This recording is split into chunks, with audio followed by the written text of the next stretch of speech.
ونقوم نازلين بقى كده في كوبايه اهي. يا مساء الخير او صباح الخير اخواتي. بقى قبل ما نبدا الحلقه بتاعتنا ما تنسوش كده تصلوا على النبي. النهارده هعمل لكم كده قهوه فرنساوي بطعم الشوكولاته. تعالى معلمكم كده على الطريقه السهله واوريكم بتتعمل ازاي. عندنا بقى بن فاتح تركي بس فاتح، هناخد كده منه معلقتين وهننزل كده في الكنكه بتاعتنا. هننزل بالمعلقه التانيه. الكنكه ديت بقى كنكه نحاس مذهب، يعني ممكن نقدر نشتريها كده ونعملها على السبرتايه، بتدي طعم جميل قوي للقهوه، حاجه كده عظمه قوي. حطينا معلقتين بن من البن الفاتح التركي، وما نحط السكر لان احنا هننزل بالشوكولاته بتاعتنا عشان تبقى فرنساوي بالشوكولاته، يعني هننزل كده في معيار معلقه كبيره من الشوكولاته. تمام او كده. حطينا معلقه كبيره من الشوكولاته وهنقوم نازلين بقى كده باللبن. تمام او كده. وهنقوم رافعينها كده على الرماله اهو. طبعا في البيت عندنا مفيش رماله، فهنحطها على البوتاجاز تكون نار هاديه جدا.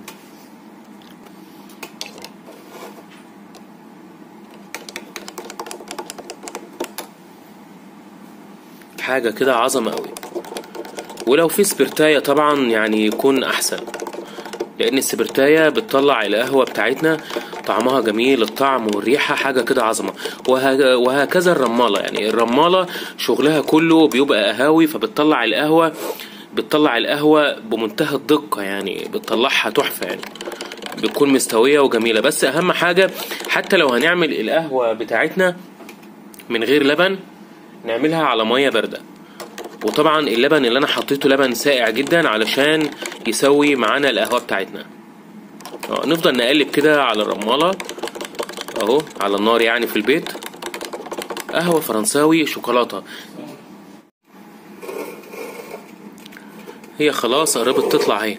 طبعا بقى ما اوصفلكوش الطعم الجميل في القهوه الفرنساوي اللي بالشوكولاته، عامه انا بحبها برضو وبتطلب مني برضو كل شويه.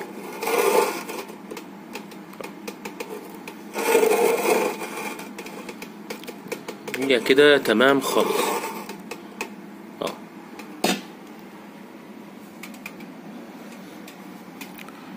ونقوم نازلين بقى كده في كوبايه اهي اهو زي ما انتوا شايفين. ونقوم رشين بقى كده من فوق الوش شويه كاكاو او صوص شوكولاته اهو، يعني حاجه كده. طبعا صوص الشوكولاته هينزل مش مشكله خالص، حاجه كده عظمه قوي زي ما انتوا شايفين. يا ريت نعملها كده في البيت بالظبط، هيدينا كده طبعا طعم جميل قوي. ما تنسوش بقى كده تعملوا شير، وما تبخلوش علينا بقى باللايك وبس خلاص.